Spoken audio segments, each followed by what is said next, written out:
Hi everybody, welcome back to Capricorn Radio TV. This is your host James and I'm joined by my co-host today, Hilary Raimo.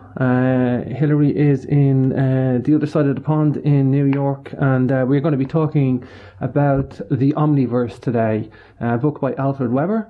A little bit about Alfred before I bring him on. He is waiting on the call.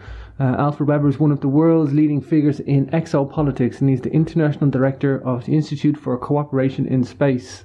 Alfred has worked as a futurist at the Stanford Research Institute, and in 1997 designed a proposed Carter White House extraterrestrial communication study. As a chairman of the board of advisors of the Mars Anomaly Research Society, he has championed the cause to have the US government disclose its secret documents pertaining to Mars. You can follow along with today's author on exopolitics.com and peaceinspace.net. Really excited about today's show, and I believe Hilary has already interviewed our guest today. I'll bring Hilary on first. Hi Hilary, great to see you again. Hi James. Hi Alfred. Hi everybody. Wow, you've already been interviewing Alfred before, so this is a new one for me today. But what a subject, Hilary. You interested in this stuff? I am interested in it, and actually it's been a really long time since I've talked to Alfred, so I'm excited to hear about all the updates he's been doing and everything and all his new projects. But this book is really great, and I'm excited to be talking about it today. Yeah, the secret colony on Mars has made my attention, so without further ado, hey Alfred, great to see you, brother. Thank you very much. And I just want to say a shout out to my very dear friend and colleague. We've been at this now since 1982 when we first met at the second special session and at the UN Outer Space Conference in Vienna, Dr. Carol Rosen, because it's she who's the international director of the Institute for Cooperation in Space.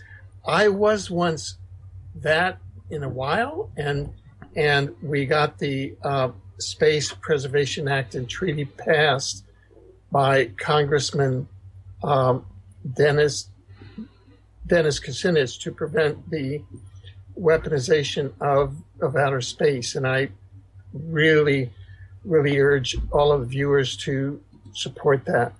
Mm-hmm. I am currently your humble scholar and reporter at exopolitics.com and author of the Omniverse. Wow. Alfred, I guess to get things rolling, you have this label as the founding father of exopolitics.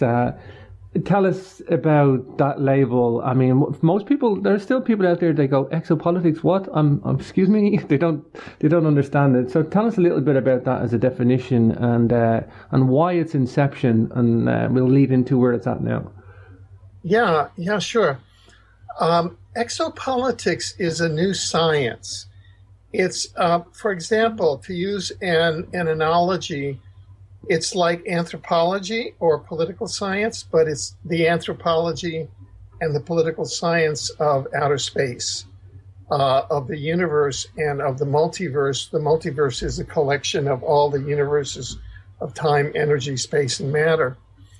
And so for a word, we just say exopolitics. And what that means is the relations among all of the civilizations in the multiverse. So in very simple terms, let's say within our own solar system, there's a great deal, mainly below the radar now, of exopolitics going on between Earth and our nearest planetary neighbor, which is Mars, because there's been a secret colonization of Mars by Earth since the 1960s.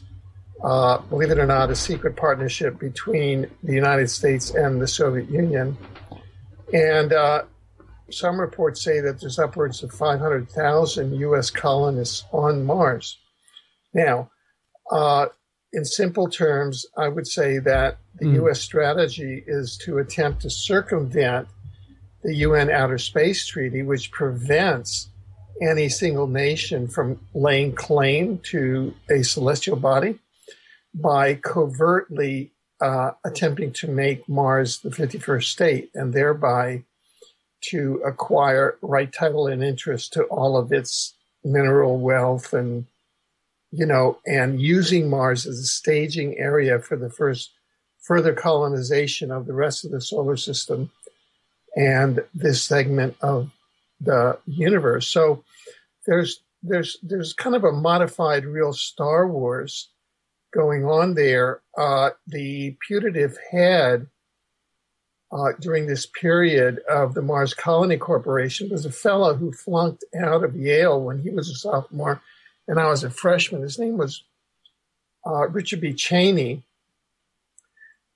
He's a guy who, as a judge of the Kuala Lumpur War Crimes Tribunal, I had judged, along with my other fellow judges, as a war criminal for his role in the illegal invasion of Iraq and the use of torture against international law standards. And there's slave labor going on in the factories and on the secret Mars colonies now. So it's kind of there's a real sort of the ills that we see in the military-industrial complex now is happening even to a greater degree on Mars because people are brought there under false circumstances, and then they don't have any civil rights there, and there are no courts, and they say they're kind of stuck there. And that's part of the excesses which are going on in what we call the dimensional ecology of the Omniverse. In other words, we're on a very impacted planet here. There's still a tug between the good guys and the bad guys, the forces of light and dark. And my book, The Omniverse, its purpose was just to bring science and newly emerging science to areas that have traditionally been within the areas of myth, within the areas of belief, within the areas of sacred text, which may or may not be entirely scientifically correct.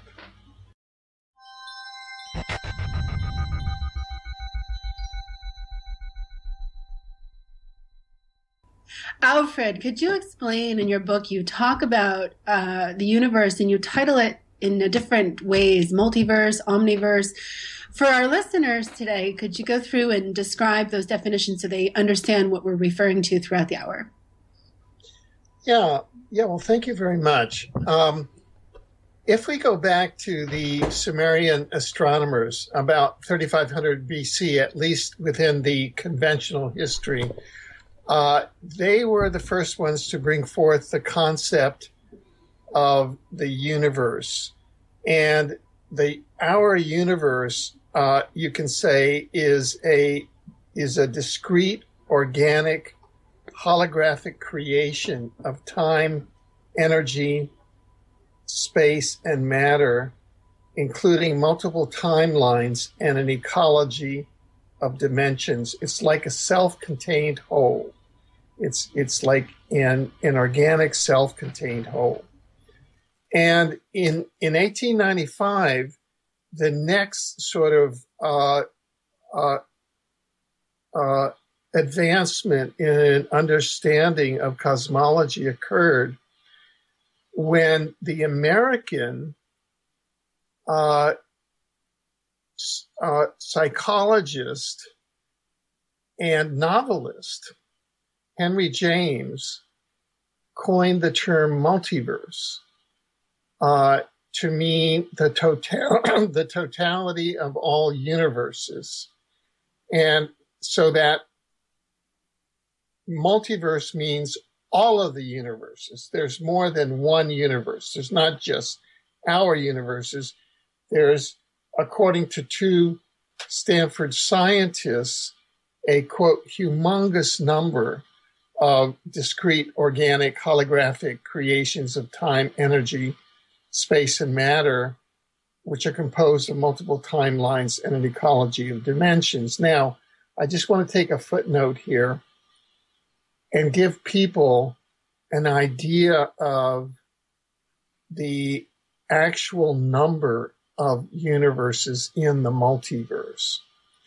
And that is that, according to these two Stanford scientists, the number of universes in the multiverse is so large that our human mind cannot comprehend it. However, if we would sit down to write out that number, say in 12-point type, that number would be more than 260 million miles long.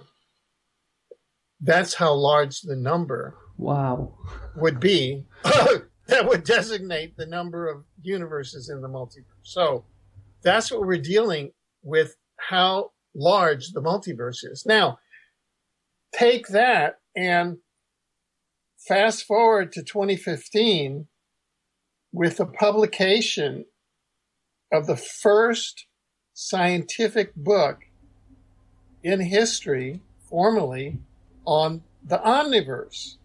So you're going from 3500 BC with the Sumerians to 1895 to Henry James to 2015 to yours truly, Alfred Webre, and the book, The Omniverse.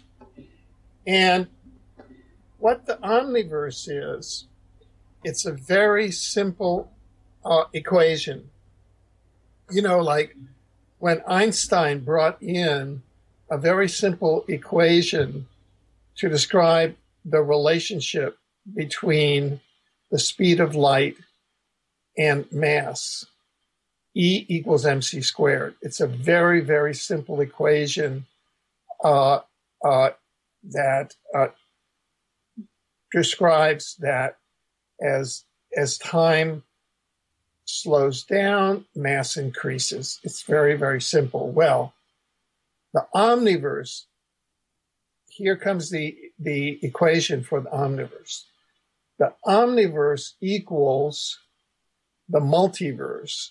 In other words, all of those universes, that number that's 260 million miles long, plus the spiritual dimensions. And what the spiritual dimensions means is, number one, the intelligent civilization of souls, spiritual beings, and source, or God, what in many cultures is called God. And the reason why we're including now the spiritual dimensions of the intelligent civilization of souls, spiritual beings, and God in the equation, which is a scientific issue, is that now, for the first time in history, we have replicable scientific data that prove, more probably than not, that, according to the scientific method, the intelligent civilization of souls, spiritual beings, and God exist. Whereas prior to this, that had been a matter of faith. And if we examine this historically, what occurred is that with the occupation of certain manipulatory extraterrestrial civilizations like the Anunnaki, when they came in prior to the Anunnaki occupation, essentially exopolitics was scientific. With the Anunnaki occupation and the dumbing down of humans from 12-strand DNA light beings in the third dimension to 2-strand DNA, essentially wage slaves, the Anunnaki sought to make that area of the spiritual dimensions very fuzzy for the humans, the area of souls, the afterlife, the interlife, spiritual beings, and God, very fuzzy, very dependent on faith, very dependent on revelation, take away all the science, and the Anunnaki introduce themselves as the gods. And that's why you see even now, all the kings and the popes, they have these hats. The hats all look alike, and the hats of the kings and the popes looks like the headdresses of the Anunnaki and the artwork of the Sumerians. because the kings and the popes are trying to imitate themselves as gods. Wow. So that the omniverse, the science of the omniverse, the historical significance of the publication of the science of the omniverse with this book, the Omniverse, is that we're now breaking through that information embargo, and we're reintroducing the intelligent civilization of souls, the afterlife, the spiritual beings, and God as a matter of science and not as a matter of faith. And we are liberating humanity from the entrapment that the manipulatory ETs, the Anunnaki, the Draco reptilians, the Orion Greys, and all of those who were participants in the system-wide, in this segment of the Omniverse, of our universe rather, they engaged in kind of what was called historically the Lucifer Rebellion. That is now coming to an end, and it's the book, the Omniverse, that is kind of the nail in the coffin of that, because it establishes in science and reaffirms in science that there is an afterlife, that there are souls, that there is God. So it takes away all that manipulation, mystique, fuzziness that was introduced somewhere between 200,000 and a million years ago as a means of controlling humanity. Anything having to do with religion, government, or money is a tool or tools that were introduced by manipulatory ETs to control humanity as a part of this rebellion over the last segment of history. And all of that is coming to an end now. When you see the Apkallu figurines with, like you say, the little, what looks like a fish costume worn straight upwards with the mouth of the fish like that, and that's the bishop's hat or the pope's hats. I mean, I point that out to people. It's a bit of a no-brainer.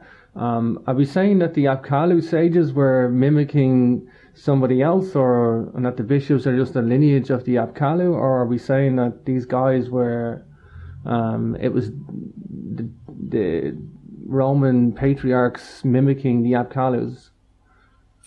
Well, I'm not saying that there may be specific times, but if you go as a general archetype, mm-hmm. the general archetype of the Pope's a hat and the king's crown goes back to the headdress of the Anunnaki, who presented themselves as gods. And so when the king or the queen is crowned, or when the Pope is crowned, that is the symbolism of representation of God on the planet, mm-hmm. which is archetypally, they're stepping into the shoes of the Anunnaki occupation, which is a cosmic manipulation based on fuzzing over the science of the omniverse, and it's based on the political might and the corruption mm-hmm. that occurred when the upper reaches of the planetary administration rebelled in the distant past, 200,000 or so years ago.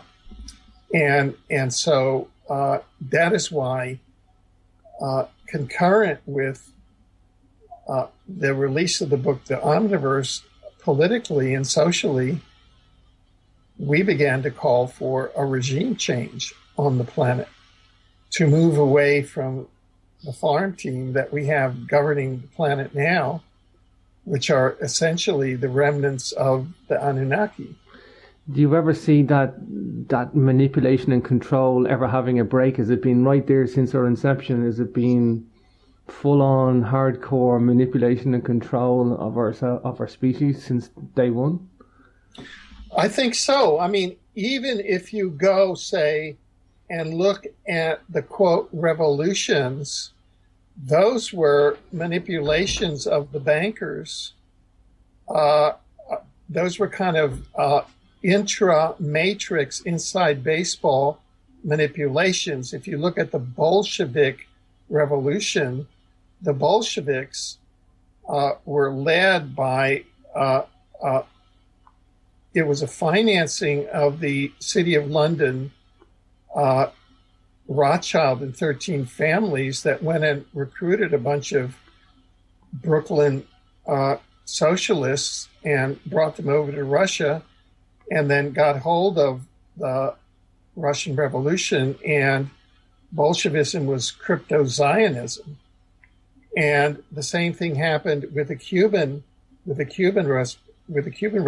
I happened to be in Cuba at the time, and my mother's family was Cuban, and my uncle was the Jesuit handler. He then became the deputy black pope of the Jesuits, the deputy head of the Jesuits. That is another kind of manipulatory cult.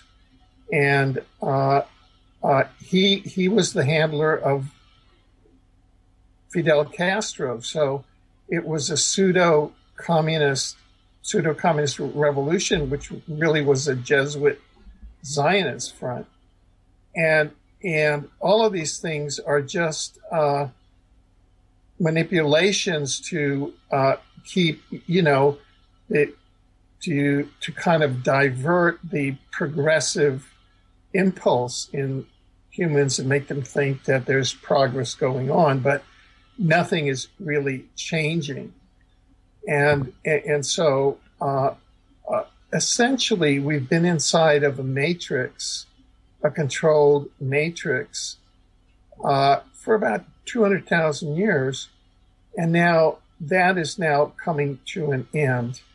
The planetary quarantine that we've been under for the last 200,000 years is coming to an end. And with the release of the information that is contained in the book, The Omniverse, as that disperses in humanity and propagates, we will gain autonomy, because it's based on the sovereignty of the individual human soul.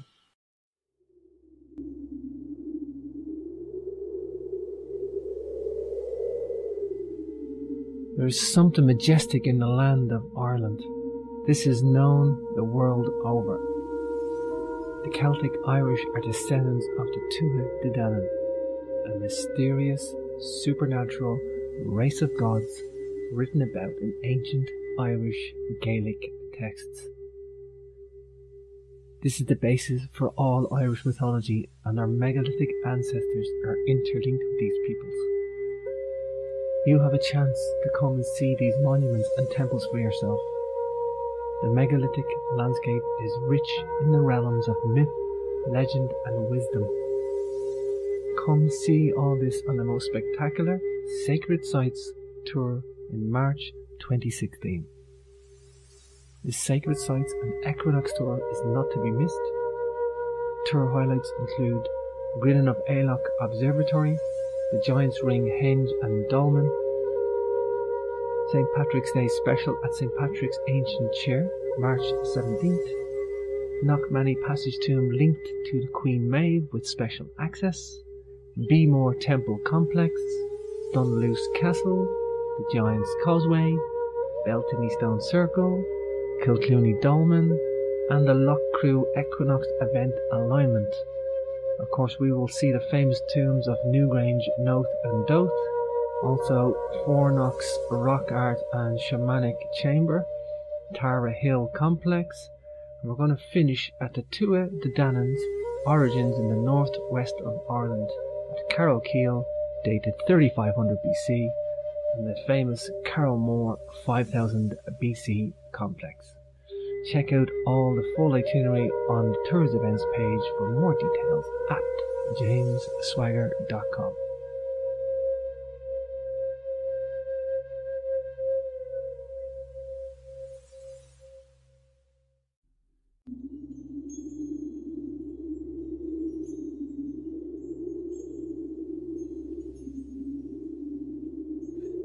Rooms within rooms, right? And then you got the inner sanctum. You can see where this was probably covered over. This is overlap here. It would have corbel vaulted and overlapped this chamber here. So this would have had a covering. This would have had a covering, and this is all just backfilled to make the mound up, which has been reduced down to nearly ground level.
I have a question, Alfred.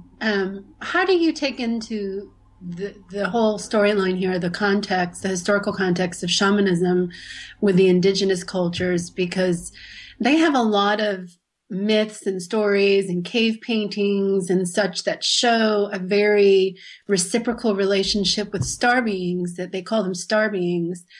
And they have a wealth of information that a lot of people don't access or have access to, and they don't talk a lot about them. So how do you see the shamanic access into the multidimensional universes that include the spiritual realm, along with the scientific, along with all the other levels that have been documented, very well documented through pretty much all indigenous cultures?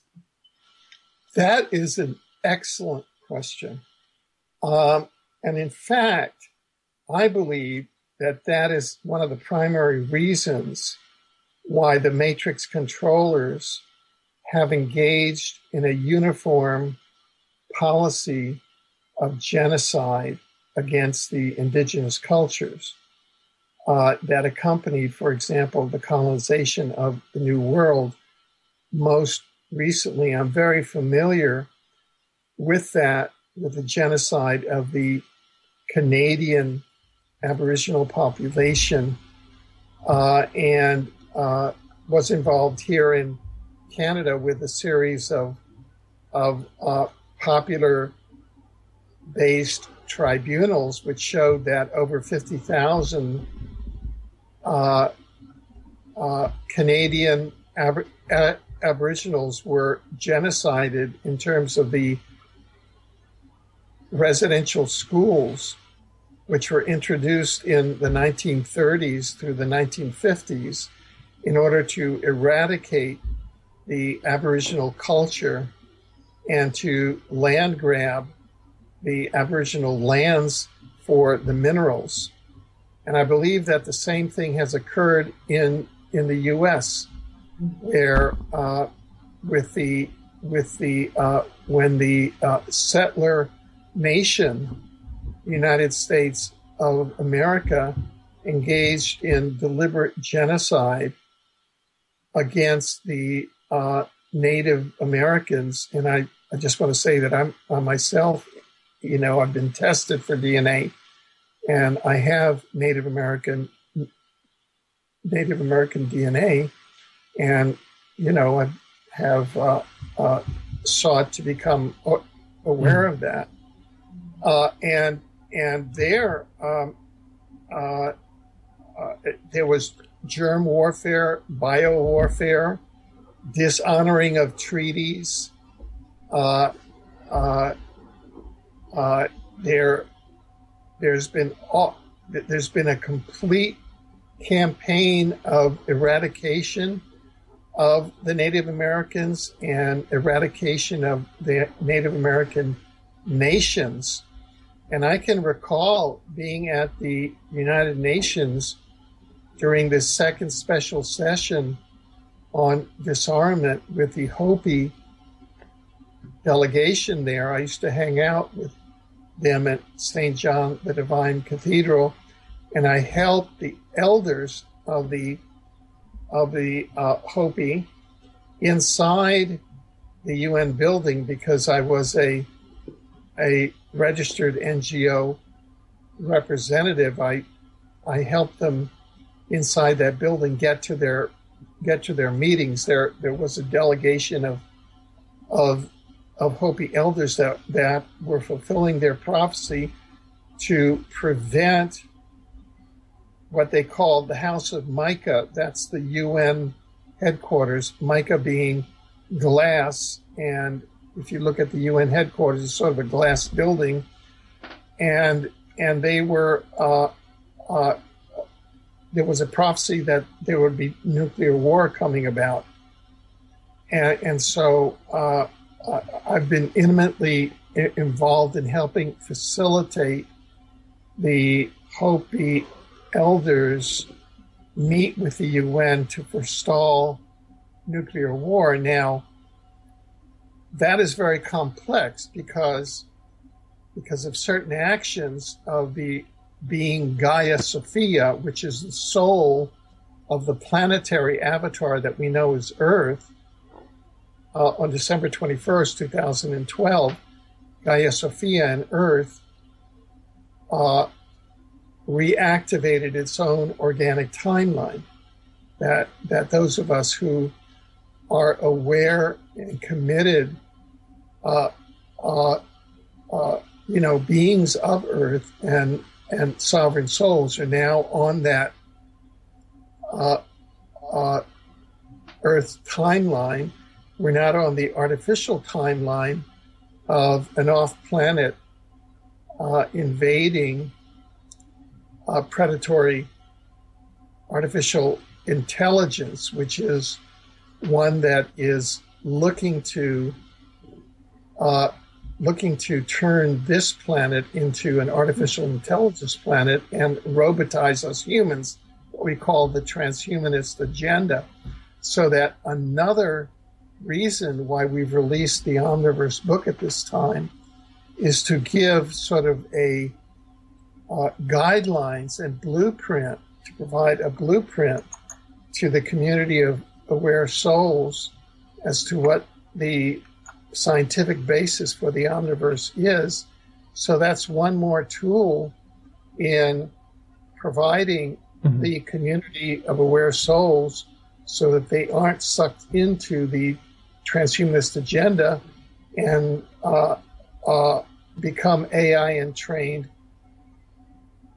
robots, which is happening to many, many humans, because right now it's proven that all of us are infected with Morgellons disease, which is every human on the planet has Morgellons, and that's proven through the red wine saliva test. And Morgellons is one of the tools for the through the DNA transformation from human to robot. Wow. You talk about spiritual dimensions in the Omniverse. I, I love this because for a long time I used to try to talk to people about ufology or any aspects of it, and if you had to mention spiritual essence of it, it was always about nuts and bolts and spacecraft and how we could come and go to a planet and all this, and it's just for a long time I never seen the question addressed, so I just see the evolution of that now. Perhaps you could just talk about, and I think probably maybe the hyperdimensional civilization's role in the Omniverse. Maybe just talk about some of that structure of spiritual essence of the Omniverse. Sure. Well, that just historically, that came about because I would say the resistance on this planet, the forces on this planet that are committed to the artificial intelligence, and that is to create a planet of war, disease, crime, and poverty, created a term called unidentified flying object, which, as you stated, focused on the nuts and bolts aspect of it, and which prevented going into any depth as to what the manifestation of the interdimensional or multi-dimensional aspects of the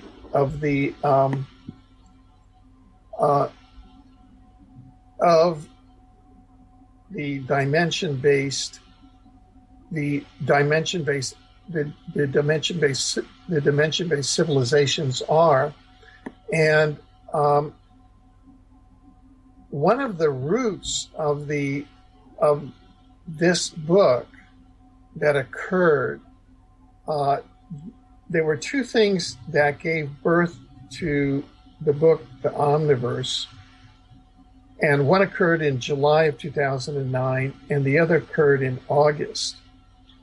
And in July of 2009, I was doing a book tour of Spain on my new book, on the Spanish translation of my book, Exopolitics. Mm-hmm. And I was being interviewed by Ima Sanchez, who is a reporter for La Contra, for La Vanguardia, which is like the second largest newspaper in Spain. It would have been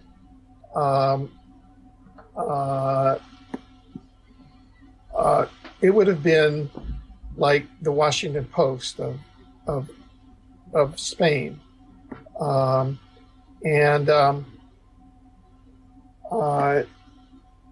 so she asked at one point during the interview, she asked, Alfred, tell me how the universe functions. What is the relationship between extraterrestrials and reincarnation?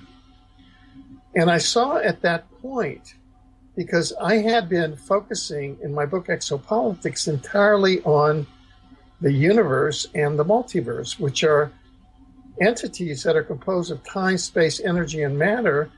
But ever since the Sumerians, because of the Anunnaki intervention, the whole spiritual dimensions has been cut out of the universes and the multiverse.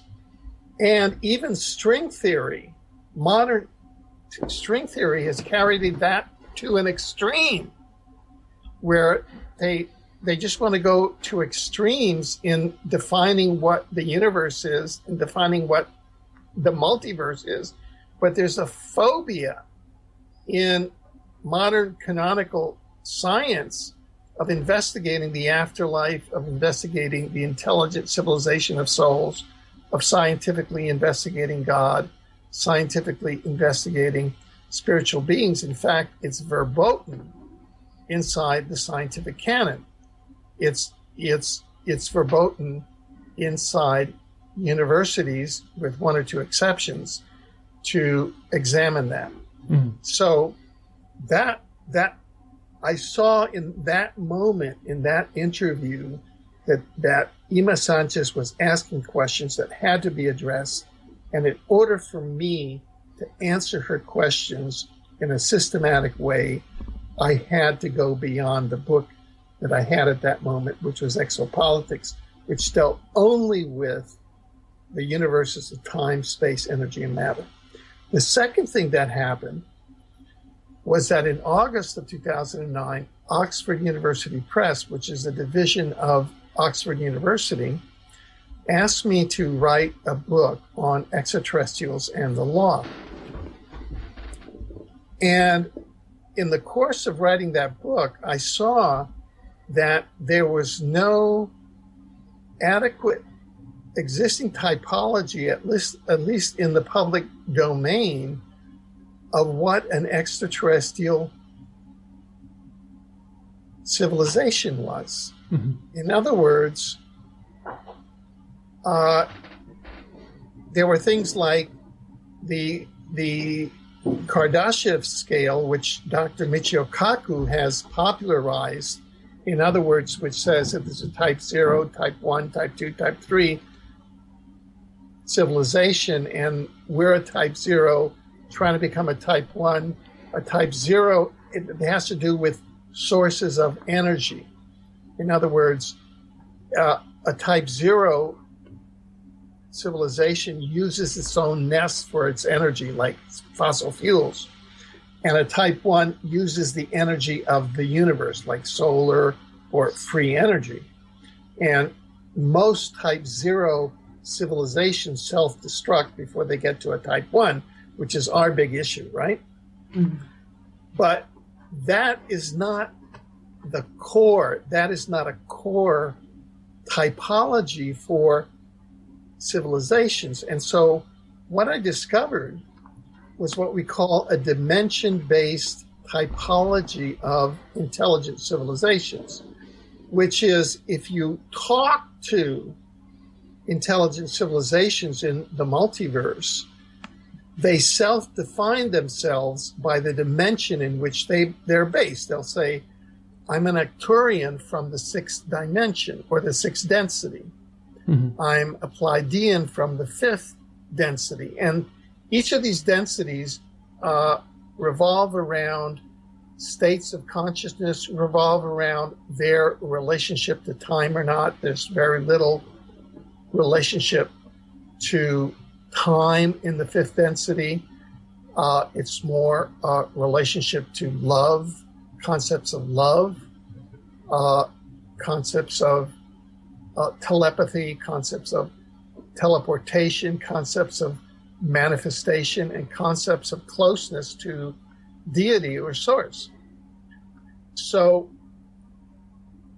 what we were able to do then, and this was in conjunction with the preparation for the book that Oxford University Press asked us to prepare, we prepared the dimension-based typology of intelligent civilizations.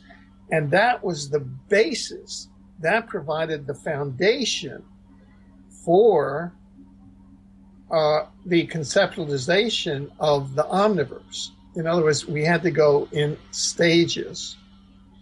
And once we did that, then that's what broke us out of what you can call the UFO ghetto. In other words, a UFO is just not an object. A UFO is a manifestation in this dimension of an intelligent civilization that is based in another density or dimension that has generated a wormhole to come into this dimension to either observe or interact with us. Wow.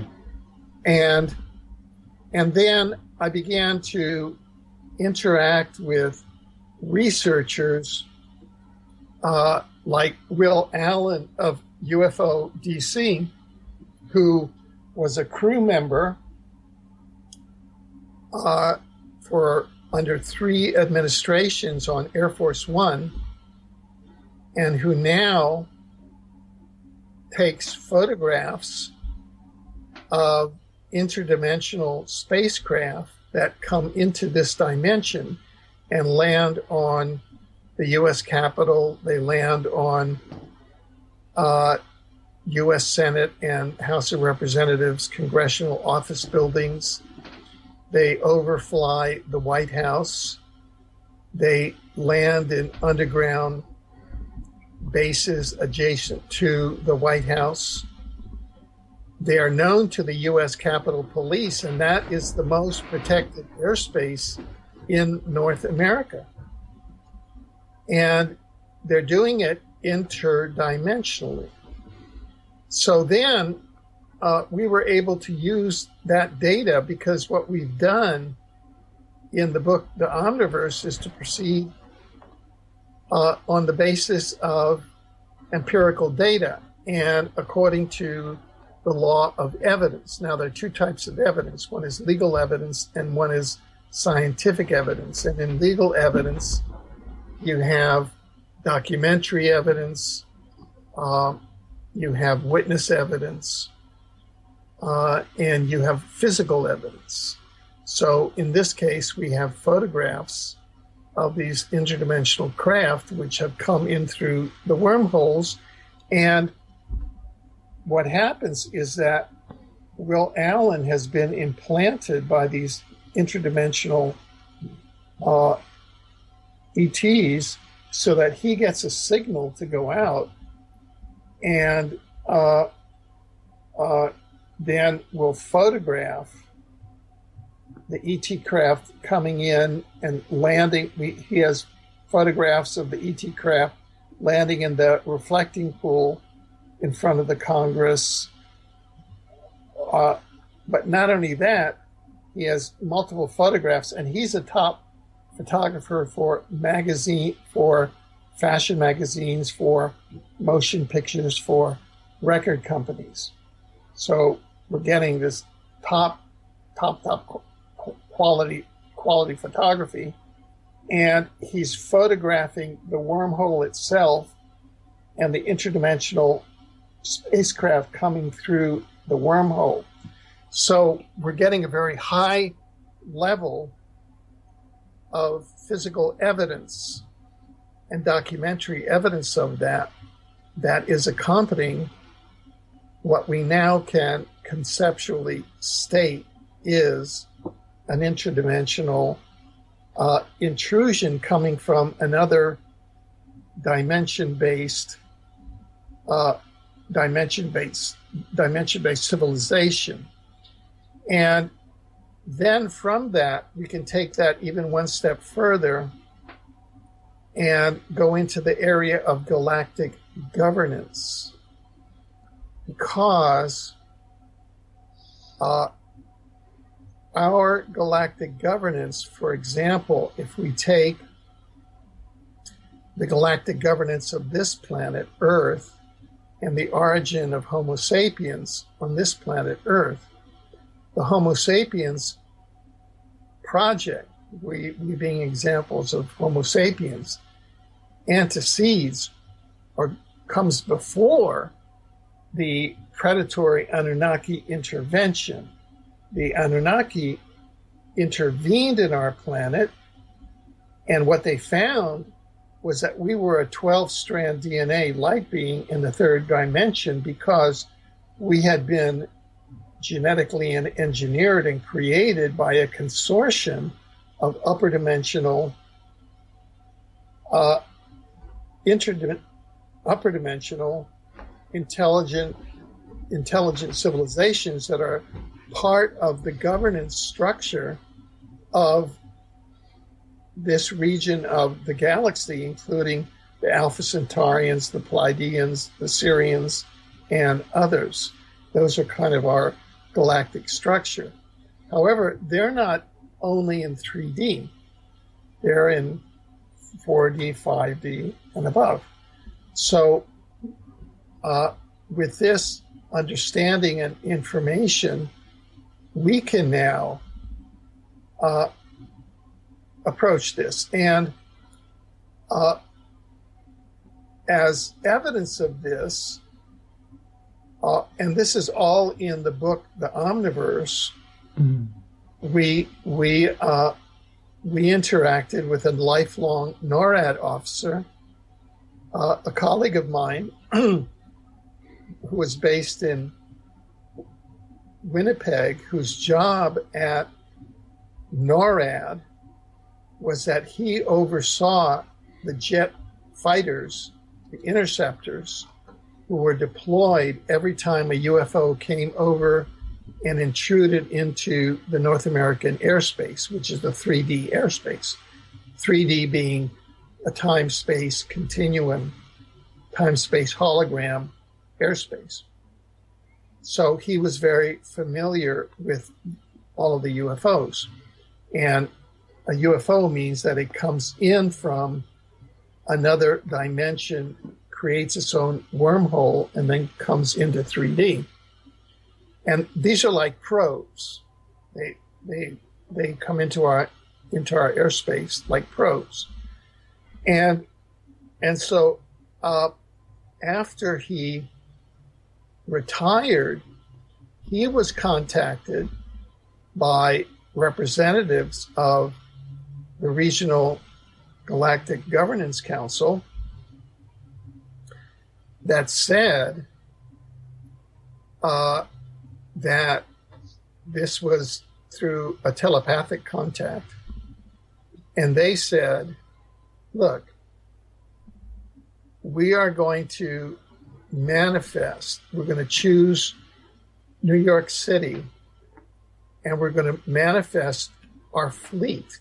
We're going to decloak our fleet over New York City on October 13th, 2010. And we're choosing New York City because the people are blasé there and because it's the UN headquarters. And so my colleague wrote a book, and he put that on the cover of the book, and I thought he was crazy for doing that, right? Yeah, I mean, it's just like, wow, like giving exact dates is something that you don't do, when they tell you that in telepathic communication. Yeah. I'm curious what you think about CERN and how it relates to all of what you've been talking about and the new discoveries that they've been having. And can you work that into the progression of what you're talking about and give us a little bit about that? Yeah, I would be happy to. But just to finish up this story very, very quickly, on October 13th, 2010, the Galactic Fleet manifested over New York, and we have pictures of, these hardcore New Yorkers at the corner of, West I remember 23rd. I remember that, actually. Yeah, I remember when that happened. Yeah. And so if we're, but if we're talking about CERN, I believe that there are three functions to CERN, okay? And CERN, hello? Yeah. Okay, good. We're here, yeah? Yeah, okay, great. I believe that there are three functions to CERN. And CERN, like Morgellons, and like HAARP and chemtrails, and like the internet itself, is a tool of an invading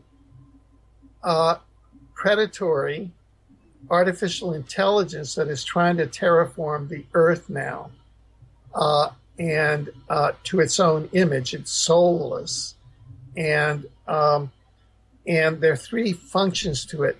The first function to CERN has to do with the Schumann resonance, and what CERN does is that it increases the Schumann resonance, which is normally about 7.8 hertz, and so CERN has been increasing reportedly up to 11 and 12, and sometimes even up to 17.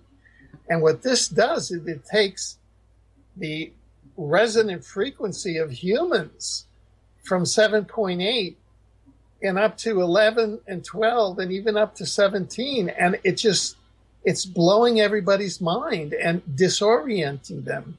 And what that does is that it facilitates the terraforming of humans into robotoids, accelerates the terraforming of their DNA to where they can be transformed so that their avatars, the avatar being Alfred and everybody else, listening to the program, who is not really firmly anchored in their soul,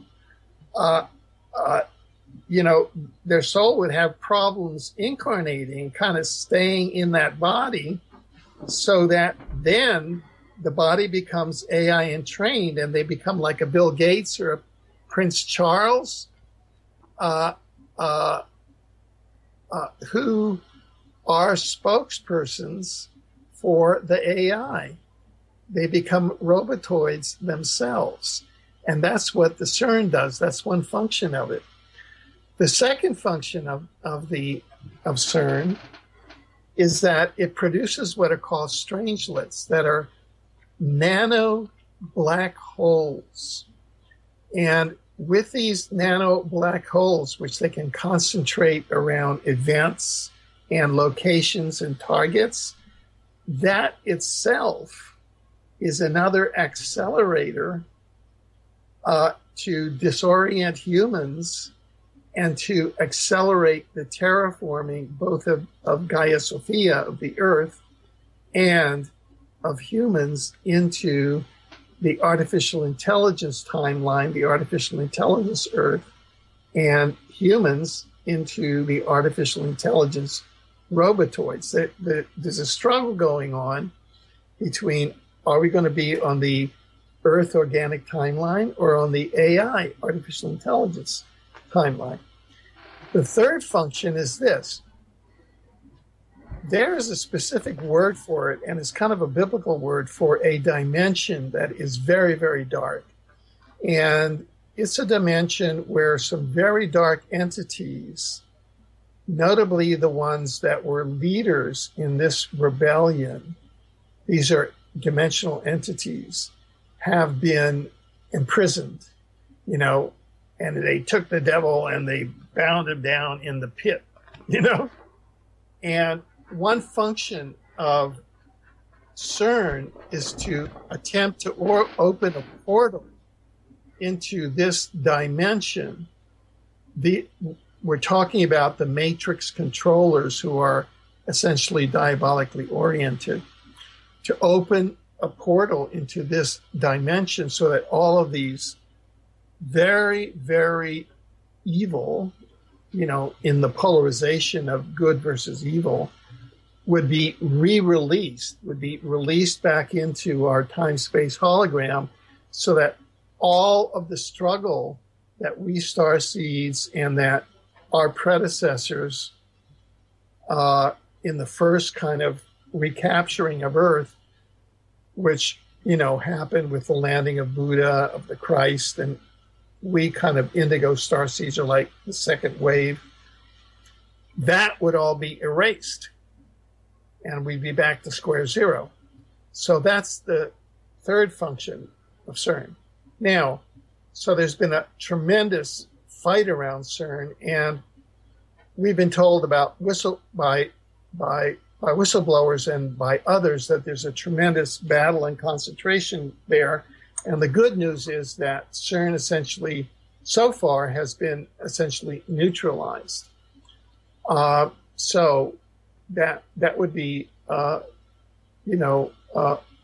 summary of where CERN, as a tool of the artificial intelligence in this battle within the dimensional ecology of the Omniverse, the battle among the spiritual dimensions, the intelligent civilization of souls, our role in this universe, because we're in a very targeted universe here. Now, people say, "Oh, should I be afraid of that?" No, we all chose to come here. In fact, this is a highly prized incarnation, and we get a lot of soul development brownie points for having incarnated in here, in this universe, because our souls come out as highly developed. We come out as hardy souls, as very powerful and hardy souls, and we're sort of, at the forefront. So it's like, have no fear and just carpe diem. Wow. I guess the final question, we're at the top of the hour, Alfred. Can we talk about the role of the Archons and maybe just bring in the Nag Hammadi library and just explain who the Archons are and their role as you see in the Omniverse? Sure. And that ties in with the inorganic artificial intelligence that we've been talking about.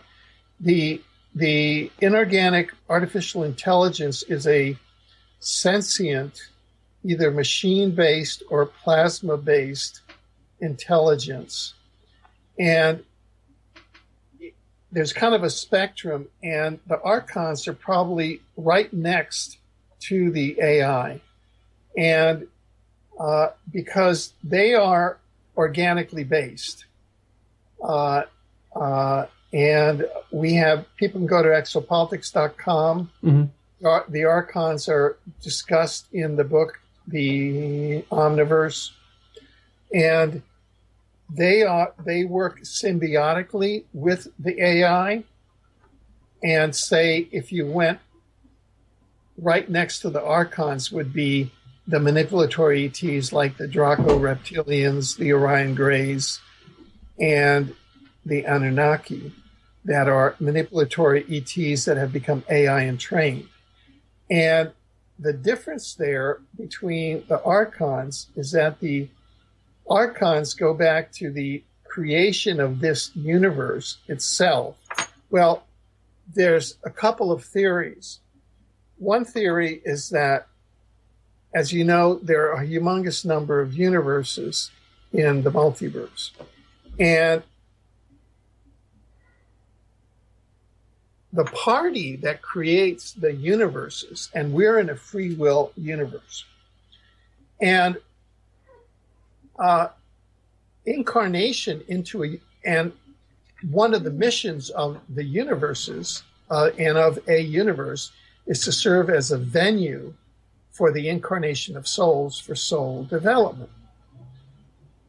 And another mission is that the totality of the spiritual dimensions, in other words, as a collective, the intelligent civilization of souls, spiritual beings and God collectively create the universes, because each soul is a holographic fragment of God, and the principle of holography is that the whole is contained in each part of the whole. In other words, each of our souls is God scientifically. And that's why you say, Namaste, I salute the God within you. Each of us is God, period. That's what it is. And so each of us is involved collectively in creating this universe as a collective. And our mission, what we do between lives, is not only incarnate, we're deployed in tweaking universes, going into universes, creating solar systems, creating galaxies, tweaking solar systems, tweaking planets, creating new species. We're like the gardeners of the universes. And so in the and it's a free will. And it's not perfect. It's not a perfect process. There's free will.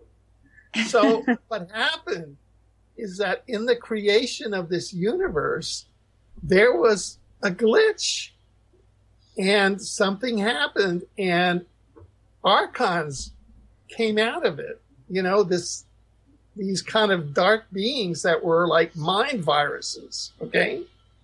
So that's the Archons.